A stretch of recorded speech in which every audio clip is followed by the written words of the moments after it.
കുടുംബശ്രീ ജില്ലാ മിഷന്റെ ആഭിമുഖ്യത്തിൽ ജില്ലയിലെ തദ്ദേശീയ മേഖലയിലെ ജനങ്ങളെ പങ്കെടുപ്പിച്ചുകൊണ്ടുള്ള ജില്ലാതല ഗോത്രമേള 2025 വടക്കഞ്ചേരിയിൽ സംഘടിപ്പിച്ചു. തരൂർ എം.എൽ.എ. പി. സുമോദ് ഉദ്ഘാടനം ചെയ്തു.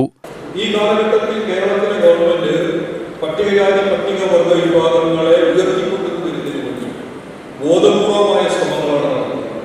ബീറ്റ് ഓഫീസർമാർ പ്രത്യേകമായി വനം വകുപ്പിന്റെ ഭാഗമായി ബീറ്റ് ഓഫീസർമാരായി സ്പെഷ്യൽ റിക്രൂട്ട്മെന്റ് നടത്തി നൂറുകണക്കിന് വരുന്ന ആദിവാസി യുവാക്കളെ സ്ഥിര നിയമനം നടത്തി സർക്കാർ ജോലിക്കാരായി മാറ്റുകയും ഈ കാലഘട്ടത്തിലാണ് ഏതാണ്ട് 850 വിദ്യാർത്ഥികളാണ് രാജ്യത്തിന് പുറത്ത് ഇന്ത്യക്ക് പുറത്ത് വിവിധ വിദേശ സർവകലാശാലകളിൽ 25 ലക്ഷം രൂപ ഈ കോഴ്സിന് സർക്കാരിന്റെ ധനസഹായത്തോടുകൂടി പഠിക്കുന്ന സാഹചര്യം കഴിഞ്ഞ 9 വർഷക്കാലമായി. പഠനമുറികൾ നിങ്ങളുടെ ശ്രദ്ധയിലുണ്ട് എന്ന് ഞാൻ വിശ്വസിക്കുന്നു.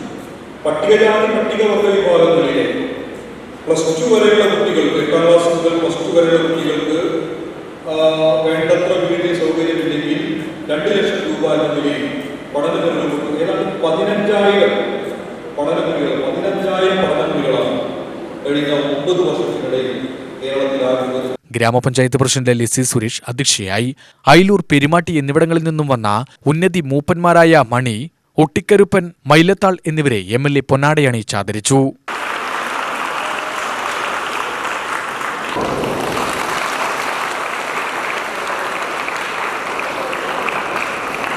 കുടുംബശ്രീ സംസ്ഥാന mission program officer doctor S Shanavas, ADM CN Unnikrishnan, DPM Danje Vattoli, ജില്ലാ മിഷൻ കോർഡിനേറ്റർ KK ചന്ദ്രദാസൻ എന്നിവർ ആശംസപ്രസംഗം നടത്തി.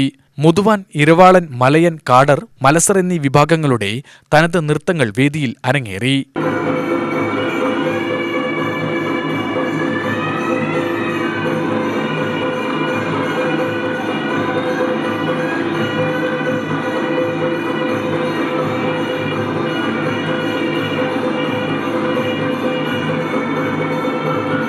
UTV news, Palakkad.